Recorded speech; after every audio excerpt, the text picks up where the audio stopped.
I'm Chip Townsend, and this is the Team Chip Podcast.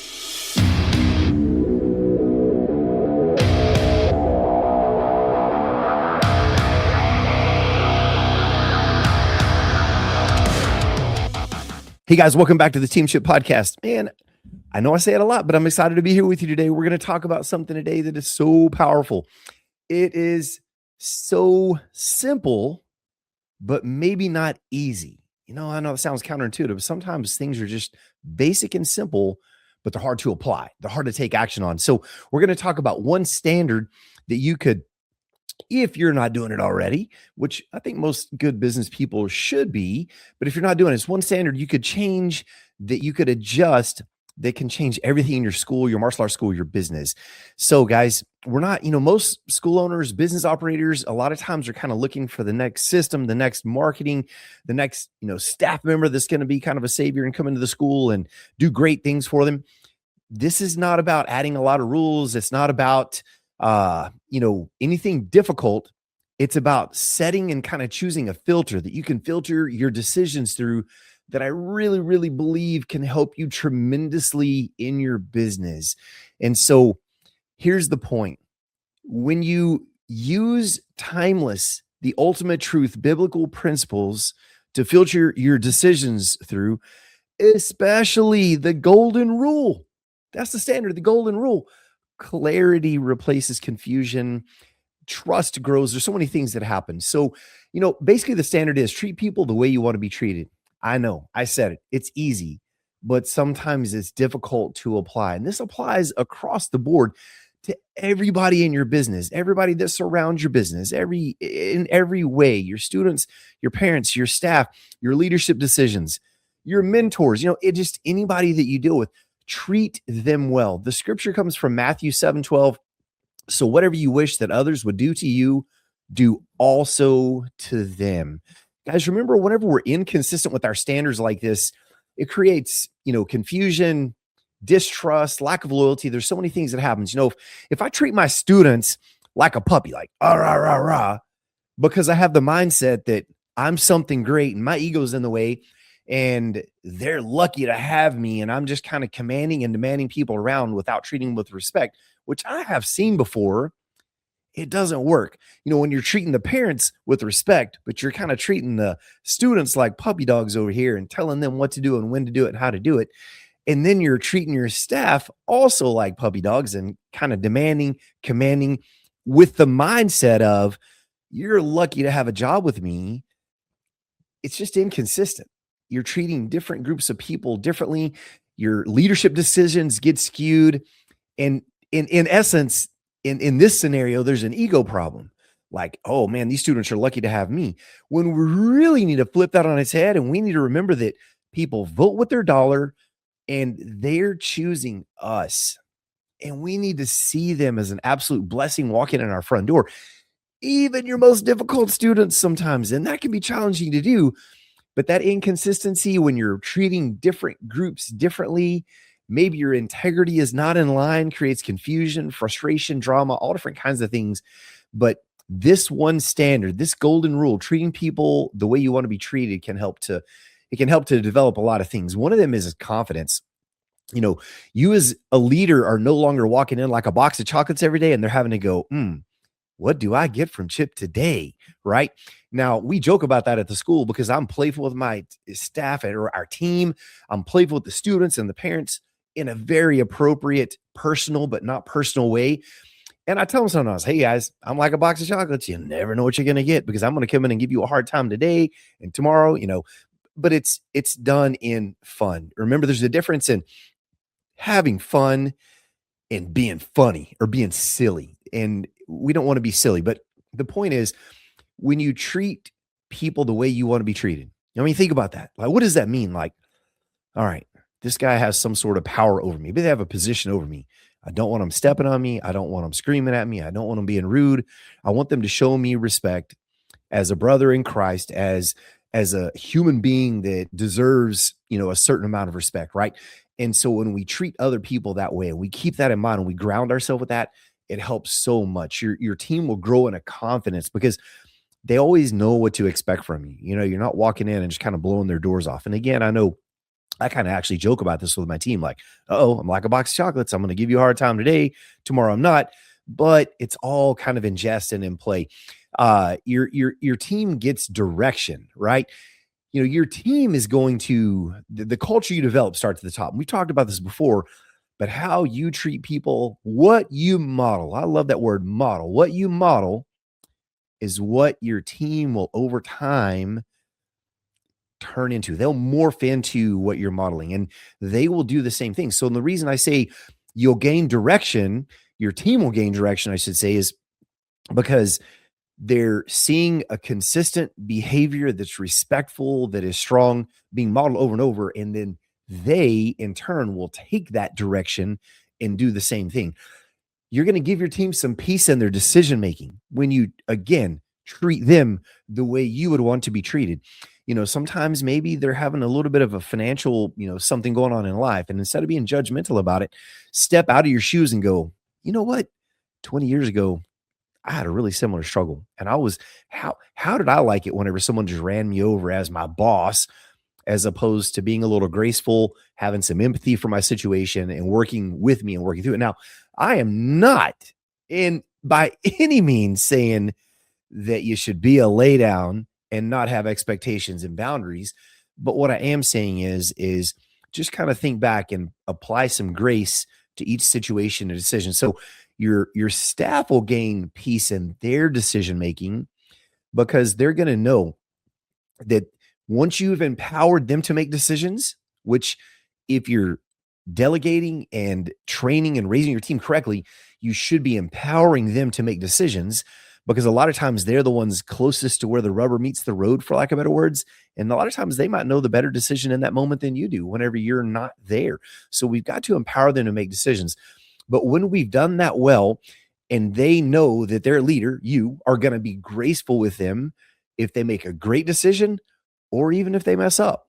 Now, as I tell my team, as long as you mess up and there's no major moral or character issue uh, uh, being broken or at hand here, I'll always have your back. Even if it's the wrong decision, I'll always have your back. We're going to sit down, talk our way through it, and we're going to learn, right? And we both agree that that's the way the process is going to be done. But that's the way I would want to be treated. If I was a young person, shoot, if I was an older person doing a new job, I would want someone to be graceful with me, sit down and work me through the problems. Now, again, I am not by any means saying that you should be a lay down and let your staff run over you or let them make the same mistake over and over and over. We understand this only works when we have very clear, we've talked about this, mission, motto, and belief, clear goals, clear boundaries and expectations, but it works well. And again, if someone's making the same mistake over and over, maybe it's time to move them to a new position, and that new position might be down the street somewhere else. I get that. But the idea is just be consistent in treating people the way that you would want to be treated. And the consistency in being treated well, for your team helps them to decide, helps them to make good decisions. So when everybody knows the filter, decisions become easier too. So everybody knows at a baseline, when I'm making this decision, treat that person the way I would want to be treated. It just helps them. What a great filter to filter decisions through, right? Without being too repetitive with the word filter. So let's talk a little bit about kind of how, this maybe plays out in your martial arts school or in your business. So discipline, correction with respect, not emotion. And correction, we talk about praise, correct, praise. Even with our team, if we make corrections, I very rarely jump straight to the correction. I try to find something nice to say to kind of open the door, get everybody on a positive note, and then make a quick correction. So when we're treating other people the way we want to be treated, we do that.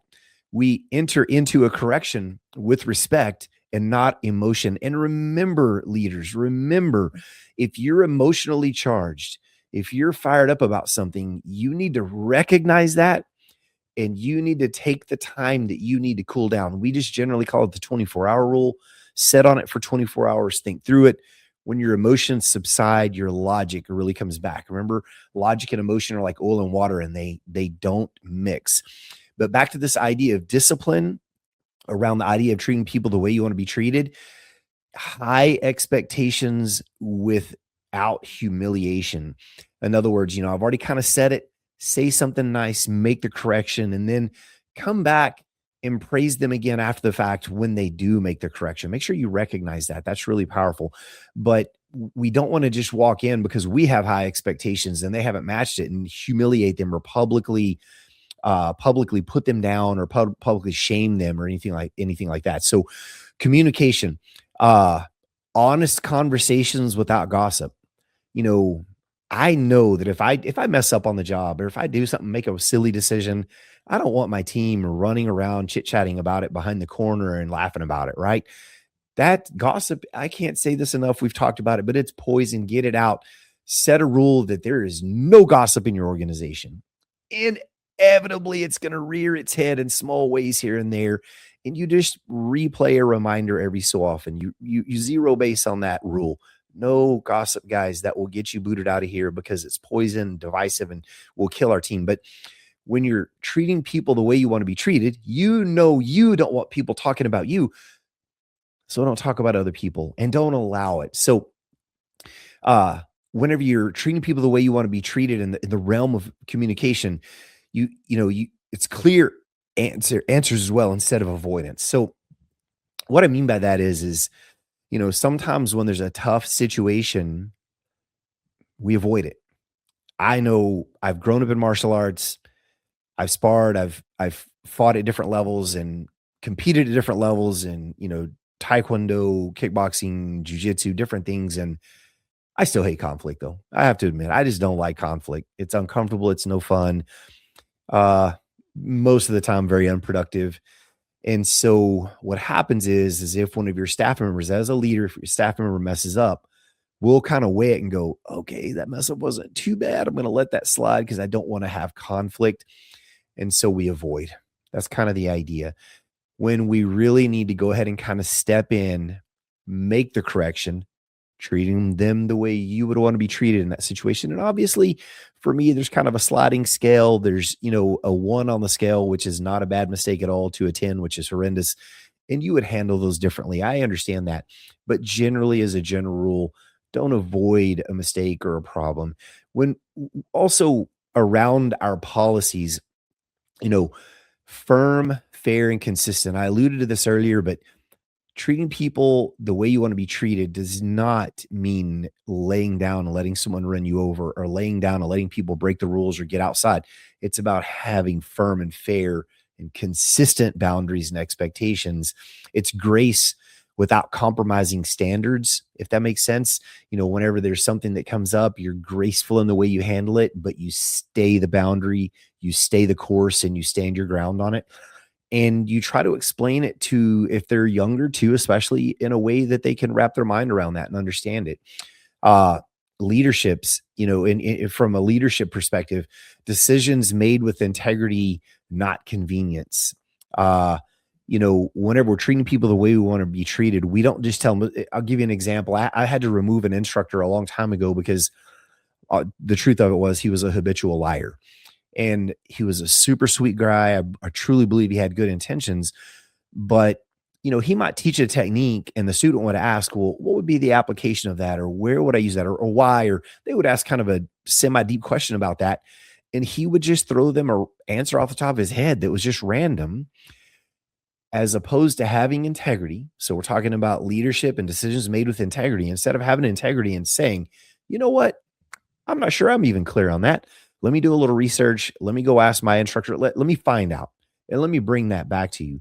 Because the truth is, it's more convenient to just lie and move on. But let me ask you, how often do you get lied to that you like it or feel that it's productive? Never. So we should, again, keep saying it, treat people the way we want to be treated. Don't lie to them.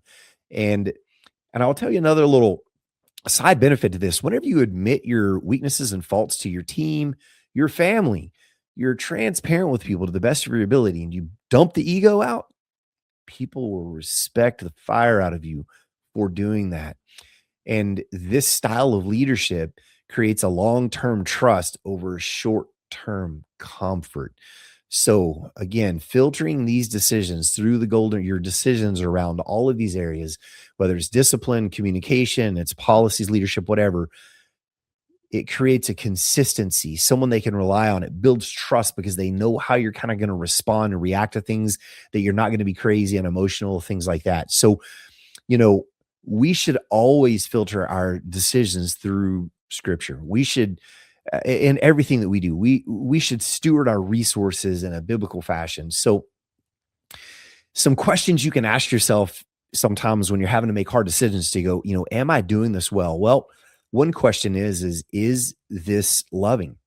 Is this loving to the other person? Now, I am not talking about the current belief of love is love, because that is not the truth at all.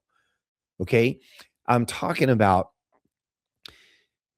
when things are easy, it's easy to show love. When someone else believes like you, they're making decisions like you, it's easy to love them. But there is a particular verse that I want to touch on right here from Matthew 5, 43, 46. I'm going to read through it. You have heard that it was said, you shall love your neighbor and hate your enemy. But I say to you, and now this is Jesus talking on at the Sermon of the Mount, and he's preaching to a massive crowd of people from the mountain. He said, but I say to you, love your enemies and pray for those who persecute you, so that you may be sons of your Father who is in heaven. For he makes his sun rise on the evil and the good, and sends rain on the just and the unjust. For if you love those who love you, what reward do you have? And kind of what he's saying at the end there, if you love those who love you, what reward do you have? It's easy to love those who think like you, move like you, do like you, but it's hard sometimes to love those who think differently or are challenging your patience or whatever that is. And so a good question sometimes to ask yourself is, am I responding to this? Am I handling this situation in a loving way? Am I, we're not going to have our enemy in our business. That's maybe a little harsh way to put it. But sometimes you have a student that just challenges you. They challenge your emotions. They come in and they're difficult. They ask hard questions, or maybe it's a young one that's a little out of control and you're working with them. They need you, man. They need you at your best. They need you treating them the way you want to be treated. And that's what I mean by not really enemy, but a challenging situation. And even correction should be done with love. And it's an extreme example, but it's like, my mom told me one time, hey, if you're running to the street, I'm going to snap. I'm going to be harsh. I might even snatch you and jerk you back by your collar because I see the car coming that's about to take you out. And I'm being harsh in that second, not just to be harsh, but to catch you, get your attention, because I love you and I want you back tomorrow. And I need you. I want you, right? So correction, even under tough situations, can and should be done with love.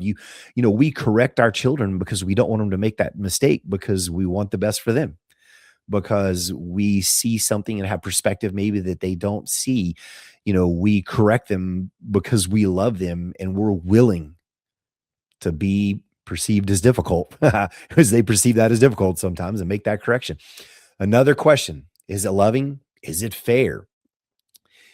Be careful that you're not asking something of someone that's beyond their capacities. That's what I mean by that. Like, are you asking something that's within their realm of ability? Now, I'm not saying can they do it perfectly right now or can they do it yet, but can they do it if we spend the time, the patience, we show them, we teach them, we guide them, and get them through that. So just remember that, is it fair is another good way to kind of question yourself on, am I treating people the way I would want to be treated? Because I know you don't want someone walking up and going, hey, I want a double backflip now. And you can't even do a single backflip. You know what I mean? Like, that's just unfair and it's not even possible for you, right? So we know we wouldn't want that. But I want to caveat this, and I want you to keep in mind, as martial arts instructors, part of our job is to take people to the edge of their boundary and kind of push them and stretch their boundaries so that they can grow. I think that's true with all educators, all leaders, all teachers at every level. It is our job to push them to the edge, but never to ask beyond the edge before they're ready or before we've helped them to stretch that boundary to encompass that extra space, if that makes sense. So, is it loving? Am I making a decision or treating someone in a way that is fair? Is it honest? Am I being honest with myself and with them? Proverbs 11:3 says, "The integrity of the upright guides them, but the crookedness of the treacherous destroys them."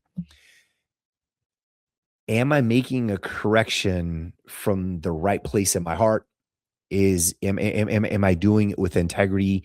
Am I asking something of them that I would not ask of myself or someone else? So just make sure that you're asking and you're making corrections from an honest perspective. And lastly, obvious question, would I want to be treated this way? And if not, rethink it. And sometimes to help myself, I might not think, would I want to be treated this way? But I think, would I want my daughter treated this way? Would I want my son? Would I want my wife treated this way? And it helps to reground me and help me to go, you know what? I'm a little emotional or I'm a little heated. I need to back off, take a breath, and chill out a little bit before I move forward and say or do something that I'm going to regret. And this is hard, man. Getting control of ourselves, self control is a very challenging thing. So this applies handling conflict, enforcing policies, correcting staff, addressing parents. Biblical leadership brings clarity, not chaos. So, what changes whenever this standard is lived out? Respect becomes much more natural and not forced. It's easy to respect someone that treats you the way you want to be treated. Drama fades because the expectations are clear. There's no gossip. The boundaries are clear. The expectation is clear. The goal is clear. Parents, your parents who vote with their dollars to come to you that you are blessed to have will grow in trust for you and trust for your leadership style whenever they see you treating their children and them in a way that you would want to be treated. Staff can feel protected, they feel guided. Students grow in a deep character, nothing shallow, but it's a deep character, not just their physical skills. It's incumbent upon us as martial arts instructors to teach good character, because at the end of the day, if we're truly teaching martial arts well, we're teaching someone, we're giving them the skills to potentially hurt someone very bad. And so we need to make sure that we're doing that well. So, okay, treat people the way you want to be treated, the golden rule. I've kind of beat this over the head, but what are some common kind of like pushbacks that you can get on things like this? Sometimes, if you're talking to your team and you say, hey, let's be graceful in how we handle this, they might think that grace means being soft. The truth is, grace without standards isn't leadership. If we don't have a standard, then how can we ever be graceful? If we don't, and ultimately we get that from the word, we get that from the Bible. But you can't lead without clear standards, and clear standards doesn't allow us to be grace. I heard it put this way one time. We want to strike a good tension between law, the rules, and grace. And again, grace doesn't mean fudging the rules particularly. It just means being calm and being patient in how we handle things. Another truth that sometimes some kind of pushback that you might get is, this will cost me students, or the truth is it attracts the right families. It attracts the people who will fit your culture well if you do this well.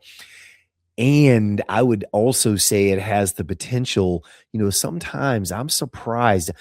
I had a young man in his middle 30s a while back in my pro shop, and he dropped an F-bomb playing with a set of nunchucks because I said, hey, do you need some help? Can I help you out with those? And he was actually a student, a relatively new student. And he goes, no, I'm just effing around with these things because it was kind of fun. Sorry, I'll put them down. I said, no, I'm not getting on to you at all. And I said, but why would you talk like that? Well, what do you mean? And I said, well, you're dropping F-bombs. And I said, that's not appropriate language. And he actually sincerely was like, what do you mean? And I said, well, you have children, don't you? And he said, yes, sir. And I said, okay, cool. You have a daughter or daughters? Actually, I do. I said, do you talk that way in front of them? Absolutely not.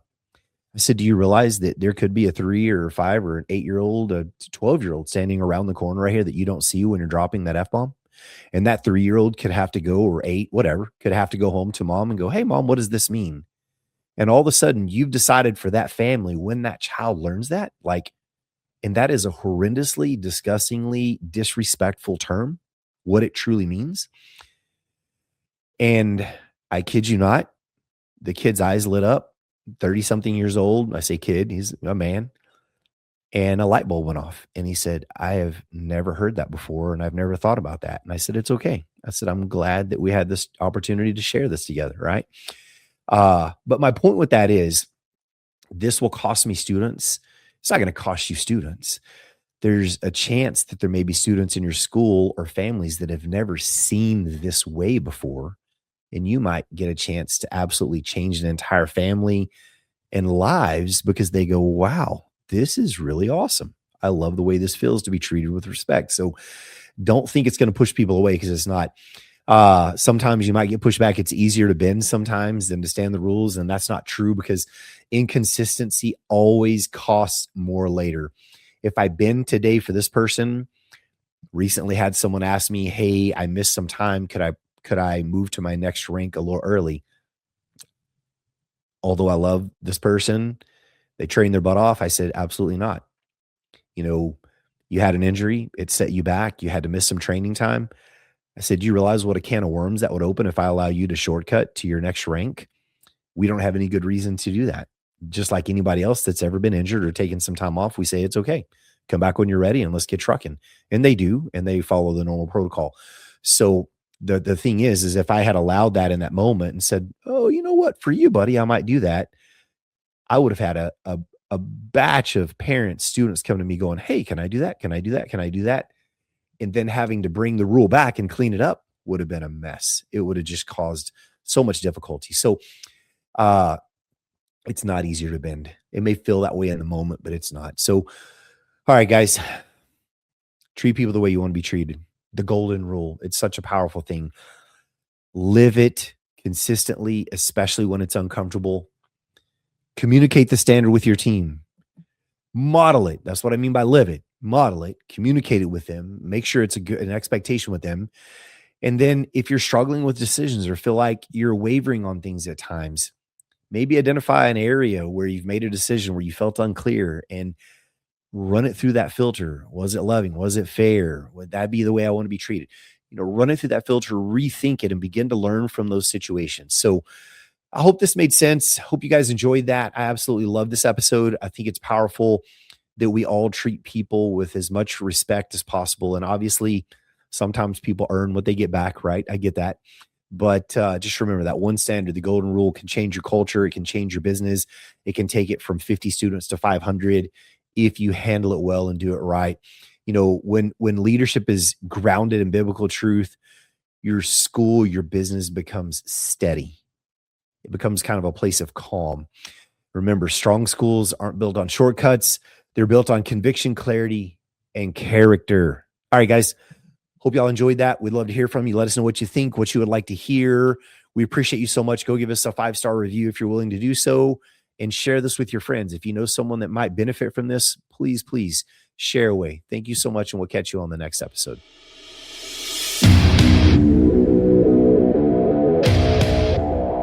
Thank you for tuning into the Team Chip Podcast. If you enjoyed today's episode, don't forget, subscribe, share, and or leave a review because we need you. We appreciate you so much. And without you, we can't make this happen. Remember, consistency is the key to success. So go out there and never be outworked.